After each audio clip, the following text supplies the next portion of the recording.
Meus queridos irmãos, a palavra que Deus propôs ao meu coração se encontra no Salmo 51.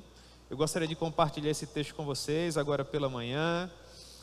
É um salmo penitencial, uma oração muito conhecida e que trata a respeito do que pode acontecer quando nós negligenciamos a santidade. O propósito que Deus propôs ao coração dos nossos irmãos que pensaram nesse congresso foi justamente evitar que algo do que aconteceu com a vida do rei Davi aconteça conosco nos dias atuais, que é desagradar a Deus, entristecer o Espírito Santo, perder o respeito dos nossos cônjuges, dos nossos filhos, lançar o nosso nome na lama. Que o bom Deus tenha misericórdia de nós e nos proteja, porque ninguém está isento de errar, de pecar, de cometer percalços, de ser acometido por deslizes, mas por meio da sua muita misericórdia, Deus pode nos proteger e fazer com que nós venhamos a ter uma jornada tranquila até a nossa amada Jerusalém Celestial, sem cometermos pecados tão graves quanto esse que Davi cometeu quando adulterou com a esposa de Urias, Batseba. Então a palavra do Senhor nos diz assim: compadece-te de mim, ó Deus, segundo a tua benignidade, e segundo a multidão das tuas misericórdias, apaga as minhas transgressões. Lava-me completamente da minha iniquidade e purifica-me do meu pecado, pois eu conheço as minhas transgressões, e o meu pecado está sempre diante de mim. Pequei contra ti somente, e fiz o que é mal perante os teus olhos, de maneira que serás tido por justo no teu falar e puro no teu julgar. Eu nasci em iniquidade, e em pecado me concebeu minha mãe. Eis que te comprases na verdade, no íntimo, e no recôndito me fazes conhecer a sabedoria. Purifica-me com ísopo, e ficarei limpo. Lava-me, e ficarei mais alvo que a neve. Faze-me ouvir júbilo e alegria, para que exultem os ossos que esmagaste. Esconde o rosto dos meus pecados e apaga todas as minhas iniquidades. Cria em mim, ó Deus, um coração puro, e renova dentro de mim um espírito inabalável. Não me repulses da tua presença, nem me retires o teu Santo Espírito. Restitui-me a alegria da tua salvação e sustenta-me com o espírito voluntário. Então ensinarei aos transgressores os teus caminhos, e os pecadores se converterão a ti. Livra-me dos crimes de sangue, ó Deus, Deus da minha salvação, e a minha língua exaltará a tua justiça. Abre, Senhor, os meus lábios, e a minha boca manifestará os teus louvores, pois não te comprazes em sacrifícios, do contrário, eu te os daria. E não te agradas de holocaustos. Sacrifícios agradáveis a Deus são espírito quebrantado, coração compungido e contrito não desprezarás, ó Deus. Faze bem a Sião segundo a tua boa vontade, edifica os muros de Jerusalém. Então te agradarás dos sacrifícios de justiça, dos holocaustos e das ofertas queimadas, e sobre o teu altar se oferecerão novilhos. Amém, meus irmãos, que Deus proponha a sua palavra ao nosso coração. Nós já recebemos uma palavra de oração do nosso querido irmão Carlinhos, mas eu gostaria de orar um pouco mais com vocês hoje pela manhã, em nome de Jesus. Meu Deus, nós louvamos o teu nome, nós agradecemos a ti, ó Pai, a tua benesse. Muito obrigado pela bela manhã que o Senhor nos concede, assim como nós também te agradecemos pela oportunidade riquíssima de estarmos presentes nesse local público de adoração, para mais uma vez ouvir a tua doce voz. Meu Deus, que o Senhor nos possa ser propício e falar conosco, levando em consideração as nossas muitas necessidades. Que o Senhor possa, meu Deus, vir de encontro aos nossos corações, de uma maneira simples e objetiva, para que nós possamos guardar um bom depósito acerca de todas as verdades que o Senhor vier a nos propor aqui. É dessa forma, meu Deus, que nós oramos, confiando no mérito do teu Filho que foi conquistado na cruz do Calvário. Amém. Pois bem, meus irmãos, nós estamos diante de uma palavra de confissão e arrependimento que foi proferida por um homem segundo o coração de Deus. O rei Davi é um exemplo claro, notório, de que nós devemos orar para que o Senhor Deus possa preservar o nosso coração. A história do rei Davi é uma das mais belas histórias que nós encontramos na palavra de Deus, sobretudo em seu princípio. Saul, que foi o primeiro rei das 12 tribos unidas de Israel, fez aquilo que era mal perante os olhos do Senhor, e por causa disso o seu reino foi rasgado das suas mãos. A pessoa que o Senhor Deus, por meio da sua muita misericórdia, escolheu para suceder a Saul, foi um adolescente, um garoto ainda, o filho caçula de um homem da região de Belém de Judá, chamado Jessé. E é interessante que quando Samuel esteve ungindo a Davi, ele disse que o Senhor não vê como vê o homem, o Senhor vê o nosso coração. Davi era um garoto que tinha um coração íntegro, para a maior glória de Deus. E isso fica ainda mais claro quando Saul, ainda nos dias finais do seu reinado, era cometido por um espírito maligno, que havia sido enviado da parte do próprio Deus para atormentá-lo. E desejoso de encontrar paz para o seu sofrível coração, Saul começou a procurar alguém que tocasse bem, para que ele encontrasse alguma paz.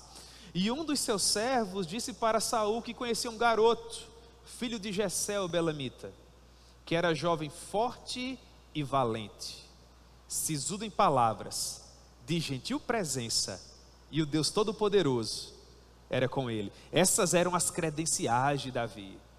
Davi, que quando foi visitar os seus irmãos no campo de batalha e viu aquele incircunciso filisteu desrespeitando os exércitos do Deus vivo, não se conteve, e mesmo sendo um garoto, disse: quem é esse incircunciso filisteu para afrontar os exércitos do Deus vivo? E ele foi até lá e enfrentou o gigante com um alforje de pastor de ovelhas e uma funda, e a vitória foi colossal. Daí a pouco retornava aquele garoto com a cabeça de um gigante em suas mãos, o mesmo garoto que apacentava os rebanhos do seu pai, e quando o urso vinha e tentava tomar-lhe uma das ovelhas, ele lutava contra o urso. Imagine vocês, um garoto lutando contra um urso. Deveria ter sido uma coisa impressionante, sim ou não, irmãos? Mas depois vinha um leão da montanha, e o leão tentava arrebatar uma das ovelhas, e Davi diz que ele tomava o leão pelas barbas, e desvencilhava a ovelha, e prevalecia contra o leão. O mesmo Davi que, sendo já homem experimentado, enfrentou um outro gigante chamado Isbi-Benob, que usava uma couraça reforçada, uma armadura nova.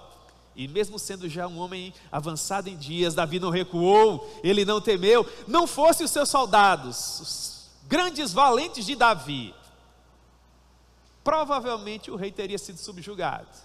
E os seus soldados, após aquele dia, reconhecendo o zelo, a intrepidez de Davi, disseram: o Senhor não vai mais nos acompanhar nas campanhas, para que não se apague a luz de Israel. Que coisa preciosa, não é, irmãos?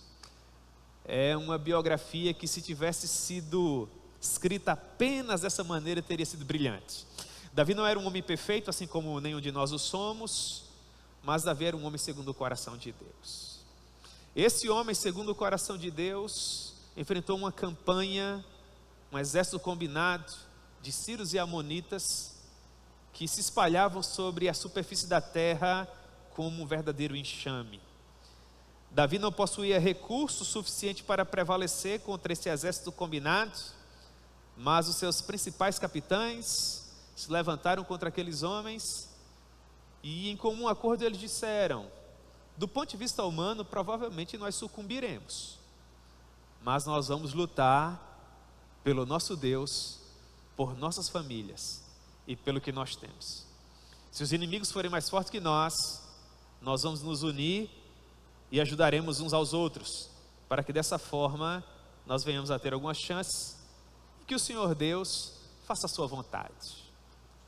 Mais uma vez o Senhor visita o seu povo, concede um grande milagre, e eles saem vitoriosos daquela campanha. Até que finalmente um ano se passa, a oportunidade de novas campanhas, de novas batalhas, mas dessa vez o rei Davi preferiu não viajar com seus soldados. Aprove a ele permanecer em casa. Naquele dia especial, após ele ter tomado a sua refeição, descansado um pouco, ele começou a passear pelos corredores do seu palácio, e encontrou uma mulher que estava tomando banho. E mesmo Davi tendo muitas esposas, muitas concubinas, aquela mulher causou algo em seu coração. Ele não conseguia deixar de olhar para ela. Chamou alguns dos seus criados, perguntou quem era aquela mulher. E mesmo na resposta a essa pergunta, irmãos, nós encontramos muito da graça e da misericórdia do Senhor. Porque um dos servos de Davi chegou para ele e falou assim: se trata de Batseba, filha de Eliã, mulher de Urias. Meus irmãos, Davi sabia quem era Urias o heteu, porque Urias era da guarda pessoal de Davi. Ele era um dos valentes. Você tem noção do que é isso? Alguém que estava disposto a entregar a sua própria vida para que o seu líder pudesse continuar vivendo. Urias que estava no campo de batalha para que a coroa permanecesse na cabeça de Davi, para que os filhos de Davi não fossem assassinados, nem suas mulheres capturadas, as 12 tribos do Senhor desfeitas, perseguidas. Urias estava lá no campo de batalha. Mas Davi, por sua vez, ainda que sendo um homem segundo o coração de Deus, nesta oportunidade não conseguiu prevalecer contra o seu pecado, contra os desejos do seu próprio coração. E ele caiu, irmãos, e grande foi a sua queda. O que nos lembra que começar bem é bom, mas terminar bem é muito melhor. Há muitas pessoas nos dias atuais que começam bem, pessoas que assumem departamentos, por exemplo, cargos de liderança na igreja, que cheias de ânimo por conta de vitórias que receberam, iniciam as suas respectivas jornadas da maneira mais extraordinária possível, mas que não conseguem resistir às lutas que são do nosso cotidiano, da nossa própria realidade enquanto seres humanos. Davi prevaleceu contra ursos, Davi prevaleceu contra leões, Davi prevaleceu contra gigantes, Davi prevaleceu contra exércitos inimigos. Quem sabe nesse momento ele achasse que era inabalável, que era indestrutível, que ninguém poderia vencê-lo. Coitados de nós, irmãos, se nós chegarmos a pensar um dia qualquer de nossa vida, que nós somos inabaláveis, que nós estamos isentos da queda, que nós estamos isentos da ruína.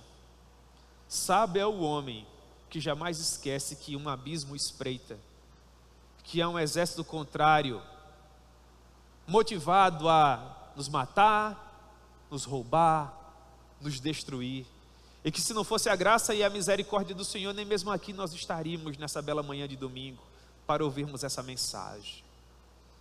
Achando que era inabalável, Davi traçou um plano, mandou buscar aquela mulher, sabendo que ela pertencia a outro. Muito provavelmente ele usou da força e do prestígio que tinha para submetê-la, e ela se entregou a ele. A Bíblia não nos dá detalhes de como isso aconteceu. O fato é que depois que Davi finalmente concluiu aquilo que queria com aquela mulher, ela voltou para sua casa e descobriu que se encontrava grávida. Davi poderia ter se arrependido do seu pecado nesse momento. Contudo, o grande problema que acomete a todos nós seres humanos é que quando nós estamos alienados de Deus, com as nossas mentes cauterizadas, nós não conseguimos fazer o cálculo preciso do tamanho do abismo no qual nós já nos encontramos. E nós temos a tendência também humana de pensarmos que com a força do nosso braço nós podemos escalar um pouco mais e chegarmos à borda do precipício para nos livrarmos dele, e não conseguimos perceber que quanto mais nós nos esforçamos para sair do precipício, mais aquela terra se desloca e mais nós afundamos. Ainda que em nosso entendimento nós pudéssemos estar pensando que estávamos prevalecendo, então Davi dá ordens para que Joabe, o capitão do seu exército, concedesse uma licença a Urias. Urias ele retorna para casa, e Davi pede para que ele lavasse os pés. Ele lhe dá um presente real, para que aquele homem fosse para casa, tivesse contato com a sua esposa, e ludibriado achasse que aquele filho era seu. Mas Urias era mais nobre que Davi, pelo menos nesse momento. Um plebeu que tinha atitudes reais, nobres. O pecado faz com que príncipes se comportem como vassalos e soldados se tornem como reis preciosos. No dia seguinte, Davi foi mais sagaz, ele embriagou Urias, que embriagado era mais sábio que Davi sóbrio, e não foi para sua casa, porque ele dizia: Joabe, o meu senhor, a arca da aliança do meu Deus e os meus irmãos estão no campo de batalha, como eu poderia voltar para minha casa para ter contato com a minha esposa?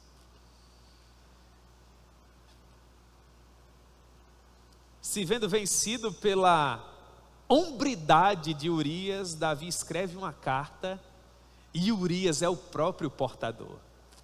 E a carta dizia que Joabe deveria colocá-lo na maior frente da batalha, para que Urias fosse assassinado, sem saber que havia sido traído, para que Davi pudesse possuir a sua esposa, como se nada tivesse acontecido. Meus irmãos, essa história que eu resumi para vocês, ela retrata os nossos corações.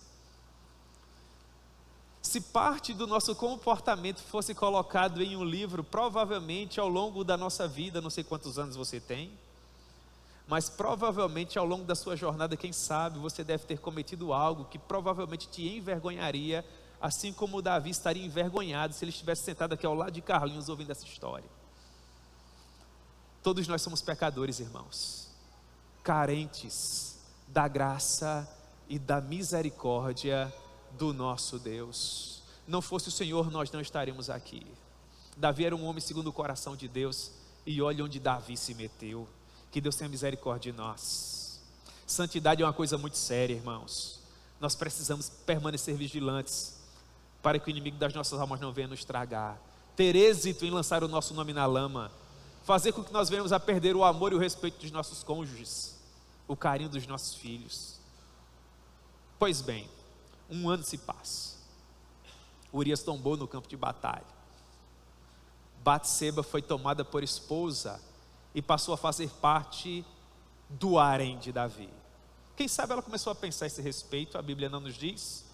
Se antes ela era a única mulher de um homem que a respeitava e amava, e Urias era um homem de caráter, agora ela era mais uma dentre as muitas que Davi possuía. Pois bem, são os preços que nós temos que pagar pelas decisões que nós tomamos.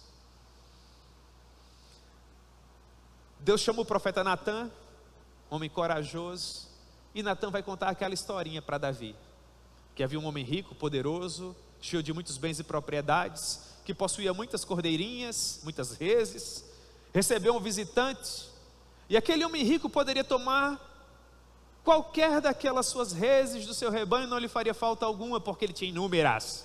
Mas havia um homem pobre que possuía uma única cordeirinha, que dormia no seu regaço, comia do bocado de sua mão.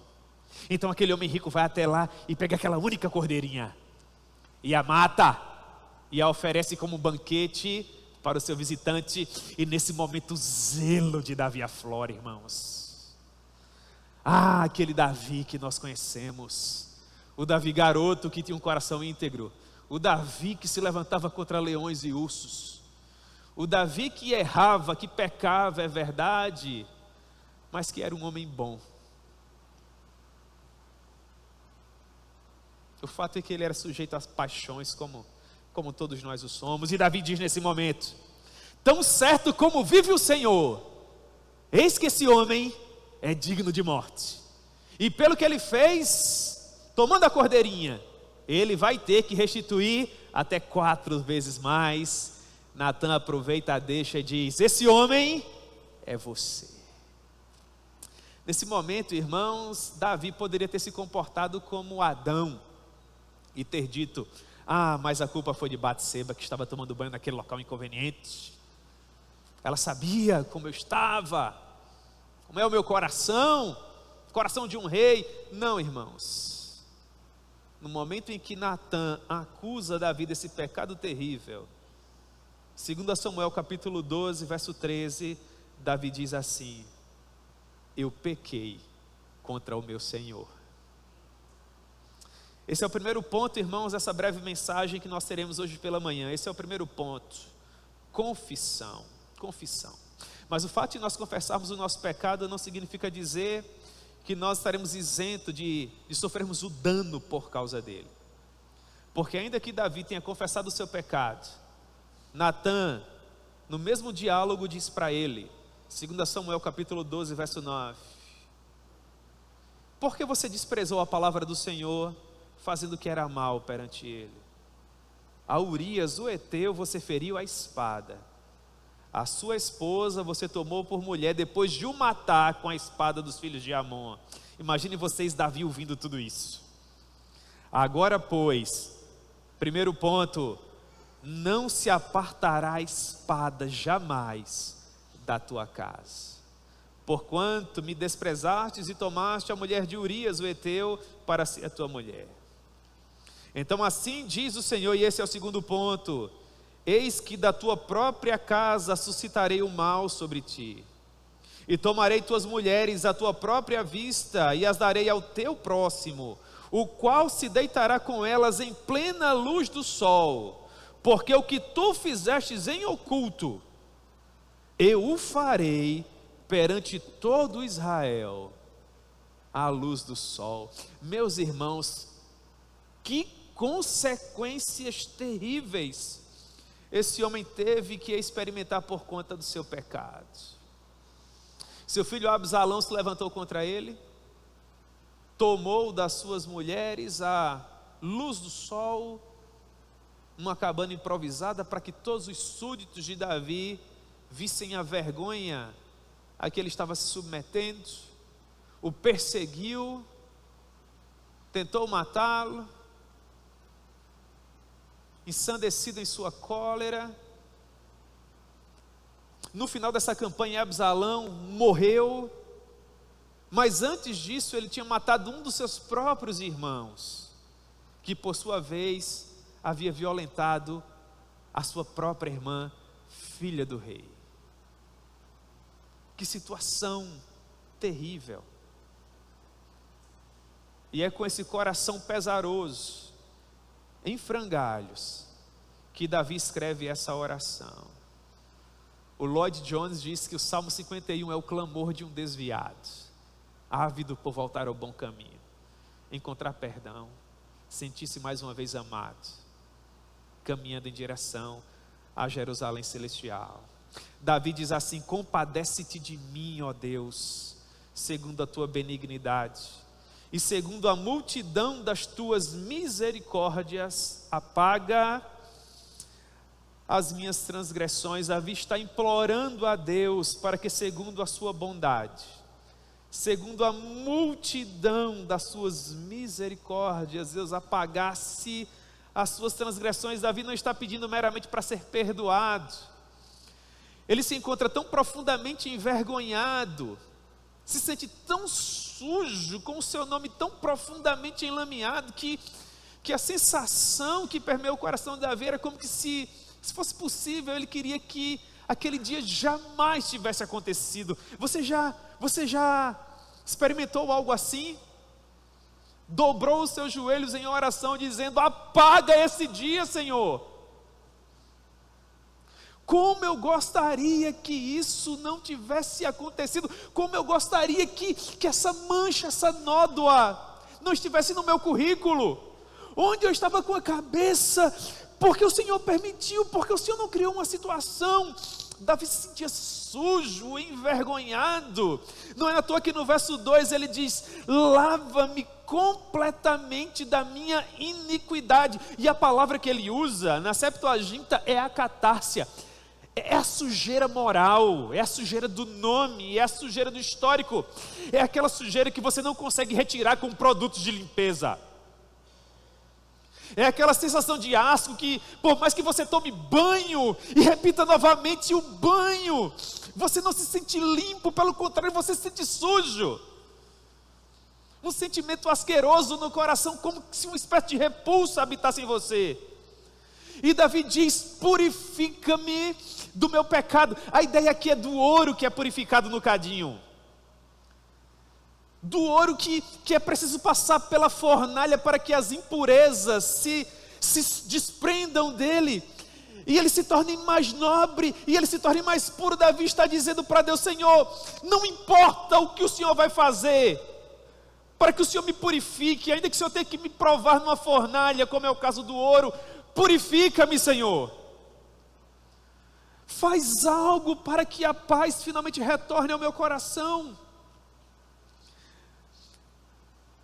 Porque, de acordo com aquilo que nós conhecemos de Davi, irmãos, sabendo que ele tinha esse coração íntegro, por mais que ele pecasse, como quaisquer de nós, Davi sabia que não havia lugar onde ele pudesse se esconder de Deus. Como diz o Salmo 139, para onde eu me ausentarei do teu espírito? Ou para onde fugirei da tua face? Se eu subo aos céus, lá estás. Se faço a minha cama no mais profundo abismo, lá estás também.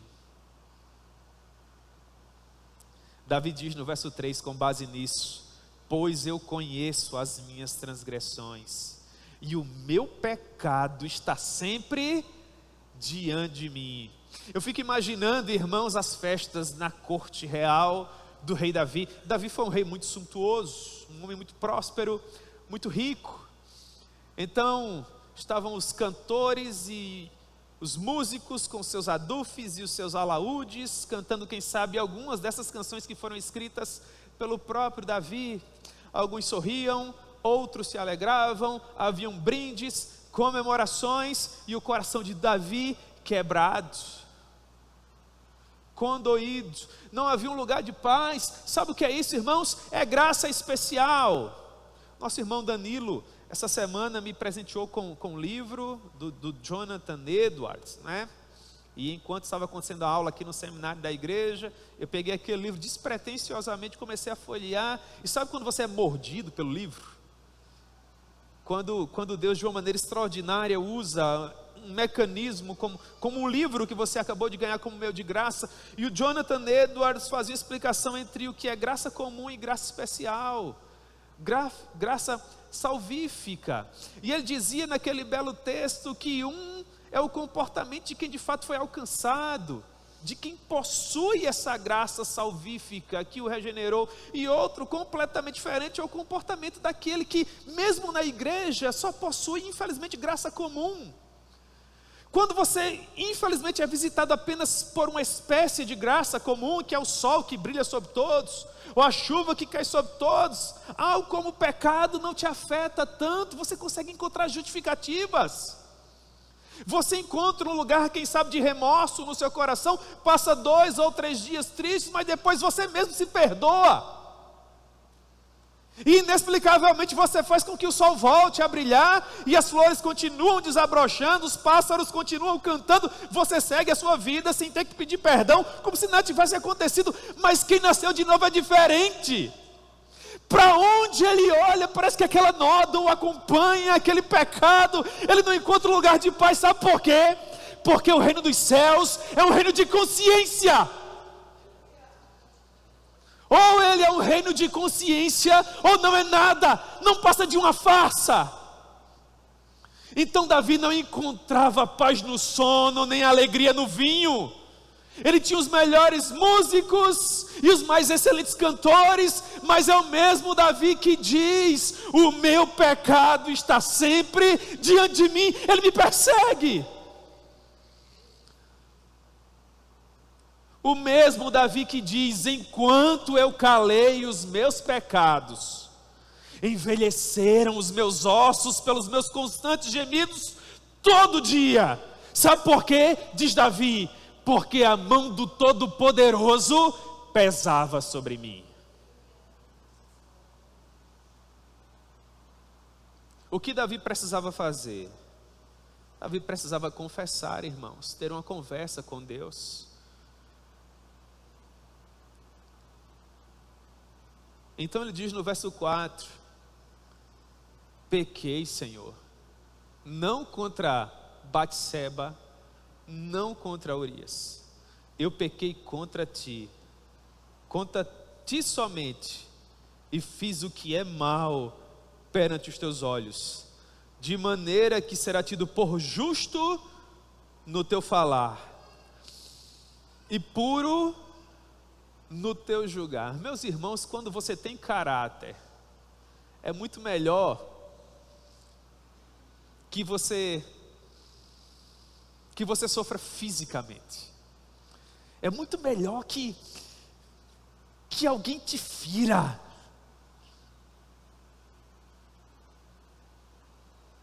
do que te dar uma lição de moral. Porque mesmo antes de ouvir a primeira palavra pronunciada, você já está arrasado. Porque você tem caráter. Porque você tem um nome. Porque você tem um legado. E quando o erro cometido, isso pode acontecer com qualquer de nós, é um erro tolo, é um erro bobo, meu Deus do céu. Você fica ali, naquele lugar de humilhação, dizendo, mas meu Deus do céu, como isso pode acontecer, Senhor? Tenha misericórdia de mim, proteja esse meu pobre coração, para que eu não tenha que passar por isso. Mas nós sabemos que isso é, irmãos, para a saúde das nossas almas eternas.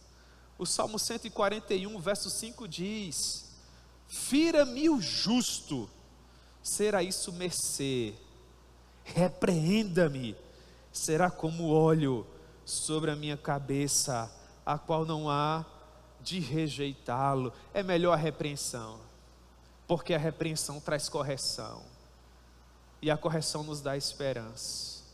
Davi reconhece a vileza, a maldade do seu coração, e ele diz nos versos 5 e 6, eu nasci na iniquidade, e em pecado me concebeu minha mãe.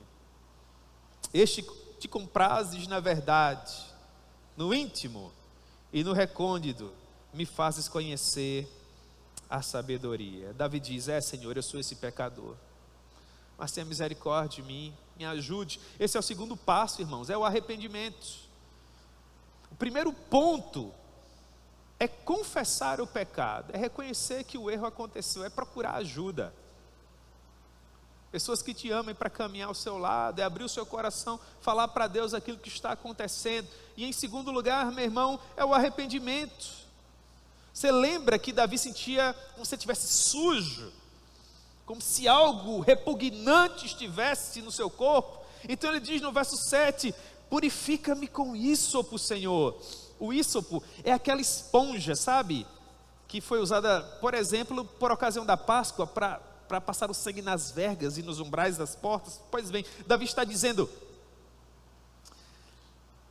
purifica-me, esfrega-me, Senhor, com a tua santidade, e eu ficarei limpo. Lava-me com o teu sangue purificador, e eu ficarei mais alvo que a neve. O pecado havia feito com que Davi perdesse o prazer de viver. Esse sentimento de impureza fazia com que ele não encontrasse prazer em nada.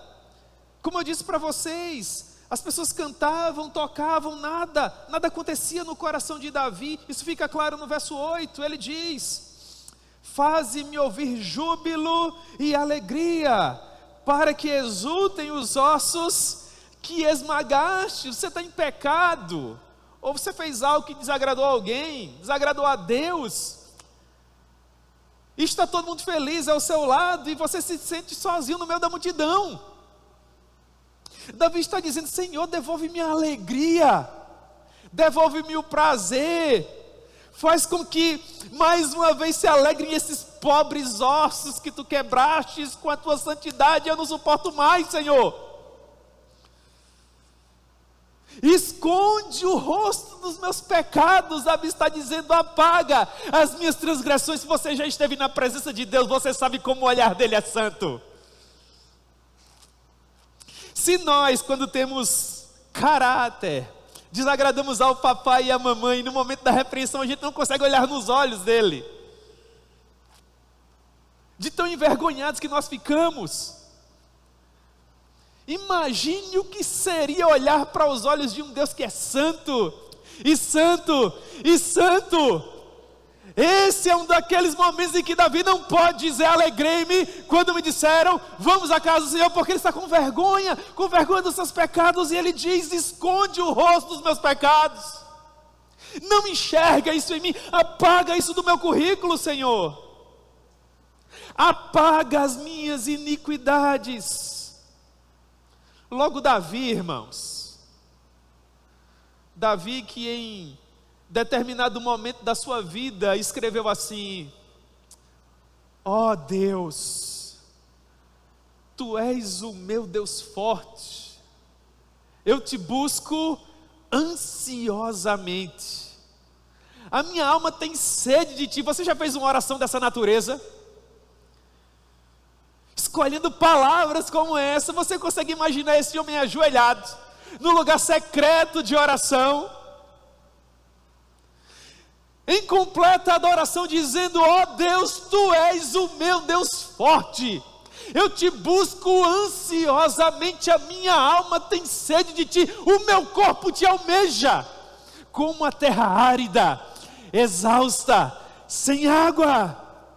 Davi diz, ainda no Salmo 63, porque a Tua graça é melhor do que a vida, os meus lábios Te louvam, assim me cumpre bem dizer-te, enquanto eu viver.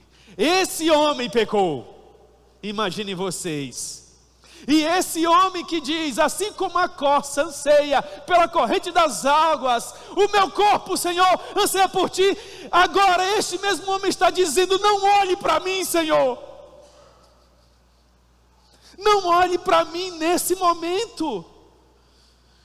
Sabe qual é o desejo do meu coração nessa manhã de domingo, irmãos? É que Deus nos guarde de um dia cometermos algo a ponto de fazermos a oração desse verso 9, dizendo: não olhe para mim, Senhor, não olhe para mim. Você não tem ideia do que o pecado é capaz de fazer, de como o poder dele é destruidor, de como ele destrói as famílias. Davi perdeu 2 filhos, 3 na verdade, porque aquele que ele gerou com Batseba também morreu, não chegou nem a ter prazer de desfrutar da vida, morreu com alguns dias. Inimigos por todos os lados, a espada jamais se desviaria da carne de Davi. E no meio de todo esse caos, irmãos, esse homem diz algo no verso 10, que na minha maneira de ver chegou como um aroma suave à presença do Senhor. Quando ele implora algo que só quem nasceu de novo sabe o preço que tem. E ele diz, no verso 10, cria em mim, ó Deus, um coração puro, e renova dentro de mim um espírito inabalável. Davi está pedindo 2 coisas que apenas Deus pode dar. Em primeiro lugar, um novo coração.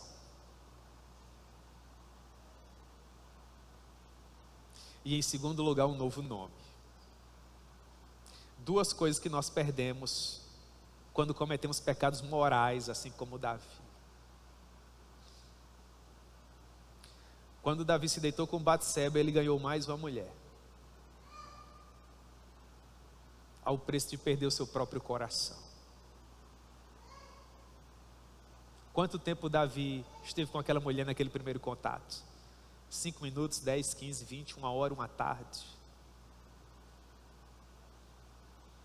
Que preço, irmãos. E em segundo lugar ele diz, renova dentro de mim um espírito inabalável. Davi não tinha medo de ursos, Davi não tinha medo de leões, Davi não tinha medo de gigantes, mas Davi não suportava mais um único comentário, mais um único olhar. Vocês têm ideia dos olhares, dos cochichados, dos murmúrios quando aquele homem caminhava pelos corredores do palácio, pelas ruas de Jerusalém? Esse é o poder do pecado. Então foi esse. Vocês viram como ele fez? Mas que perverso, está aí com essa coroa na cabeça. Fica imaginando o que não passava na cabeça dele quando ele escrevia aquele bilhete. O que será que ele sentiu quando o bebê morreu? Talvez seja por experiências assim, irmãos, que quando Davi vai errar mais uma vez, fazendo o recenseamento do povo, e Deus diz para Davi que ele podia escolher 3 pecados. E Davi diz que prefere cair nas mãos de Deus. Sabe por quê? Porque o homem não tem misericórdia. Não tem misericórdia. Que Deus não dê esse prazer, irmãos, ao exército contrário, de jogar o nosso nome na lama. O desprazer de você caminhar por qualquer rua da nossa cidade e alguém apontar o dedo para você, naquele burburinho diabólico, dizendo: eu conheço você, sei dos esqueletos que você tem escondido no seu armário. Davi orava para que Deus lhe devolvesse um espírito inabalável, porque quando você peca dessa maneira pública, a primeira coisa que você perde é a intrepidez, é a coragem. Você não consegue mais olhar nos olhos das pessoas com isenção, a menos que Deus te devolva isso de uma maneira sobrenatural.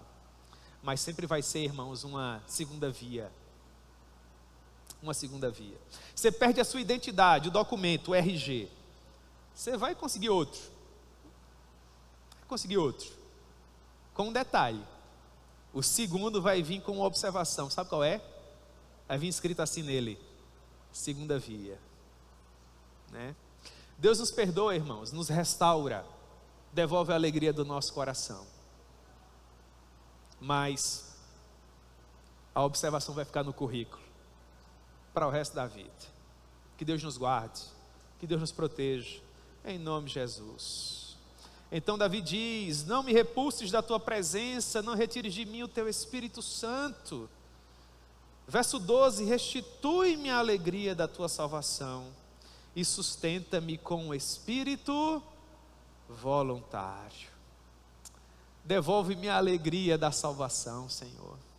Devolve-me a alegria de subir à tua casa.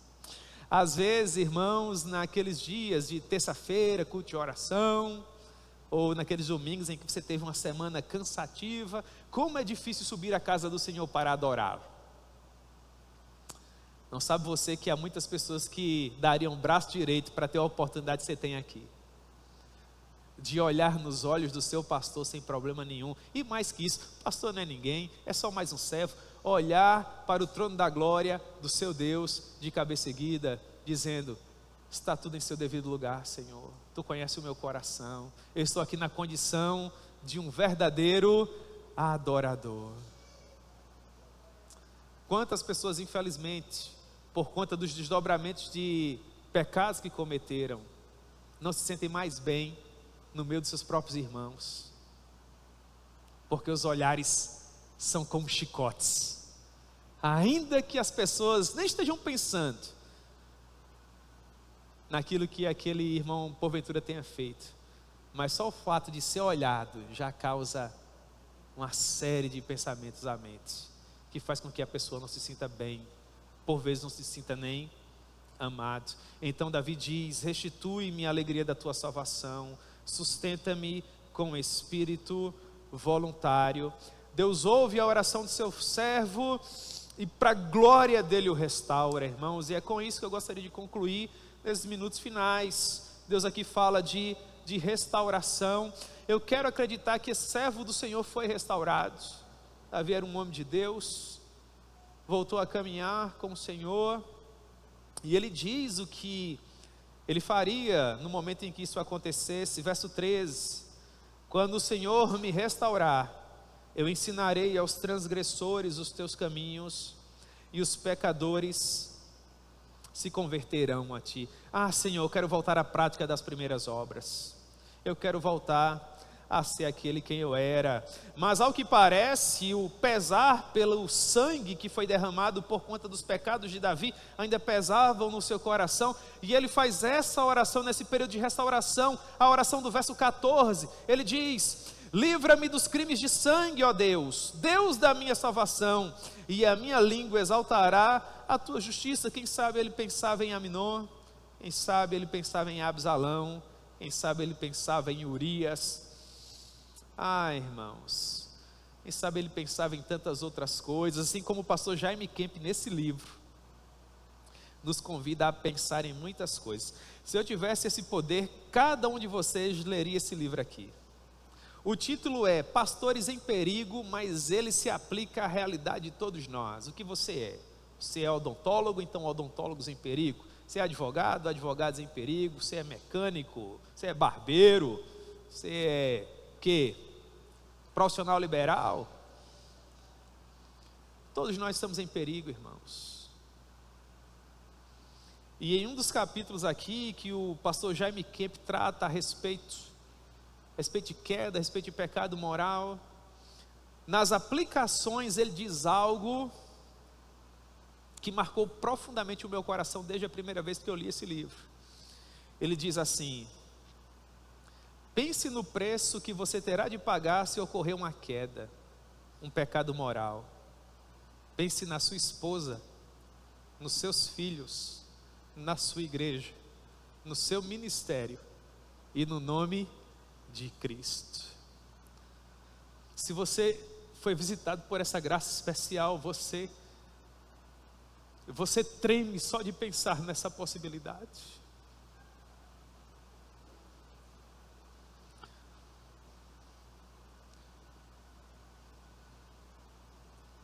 Quando o fariseu e o publicano oravam lado a lado, o publicano batia no peito e dizia: tenha misericórdia de mim, Senhor, porque eu sou um pecador. E não ousava nem levantar a cabeça. Eu gostaria de terminar essa reflexão com essa imagem nas mentes de vocês, de que nós precisamos de um precioso Redentor que nos guarde e nos proteja, irmãos, que nos livre do homem mau, das estratégias do maligno, que não permita que as investidas do inimigo das nossas almas venham nos alcançar, mas que nós possamos apagar todas elas com o escudo precioso da fé, para que nós possamos vencer no dia mau, para que nós possamos concluir a nossa jornada com essa oração de gratidão que Davi faz nos versos 18 e 19, quando ele diz: faze bem a Sião segundo a sua boa vontade, e edifica os muros de Jerusalém. Então te agradarás dos sacrifícios de justiça, dos holocaustos e das ofertas queimadas, e sobre o teu altar se oferecerão novilhos. É assim, meus amados irmãos, que Davi termina, no templo, na presença do Senhor, louvando o nome do seu grande rei. 3 aplicações e nós oramos a primeira delas: não há pecado que não possa ser expiado pelo sangue de Cristo.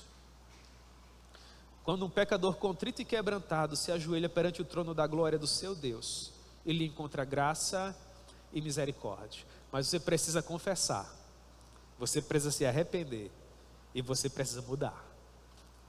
Segundo, uma das piores coisas que podemos fazer, irmãos, quando nós erramos, é esconder o erro. Uma boa parte dos problemas emocionais que algumas pessoas possuem tem a ver com pecados que não foram confessados. Se lembra? Davi diz: enquanto eu calei os meus pecados, envelheceram-se os meus ossos, porque a tua mão pesava sobre mim. Confesse seu pecado, meu irmão. Deus é misericordioso, Ele é o seu Pai, Ele ama você. Você vai encontrar um lugar de perdão para o seu coração. E finalmente, em terceiro lugar, que você saia daqui hoje pela manhã valorizando o relacionamento que você tem com o seu Deus, valorizando o relacionamento que você tem com o seu cônjuge, o respeito que você tem dos seus filhos. Não há nada que se compare a isso. Não há nada melhor do que poder olhar nos olhos das pessoas que nós amamos, sabendo que não há nada que nos desabone. Não há nada melhor que depois de um dia do Senhor como esse, onde nós passamos a manhã e parte da noite aqui na igreja, ao final do dia, nós tomarmos aquela última refeição, nos deitarmos ao lado do cônjuge. Aqueles que ainda têm esse prazer, os filhos vão estar no quarto ao lado, e você deita a sua cabeça no travesseiro, talvez não com a conta bancária que você sonhou,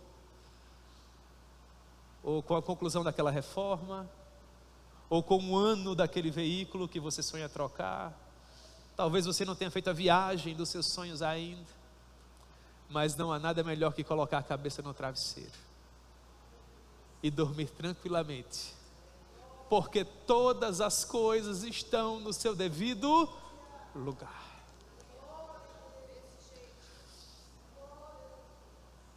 Isso é o céu, irmãos. Melhor que isso só na glória, quando nós estivermos lá.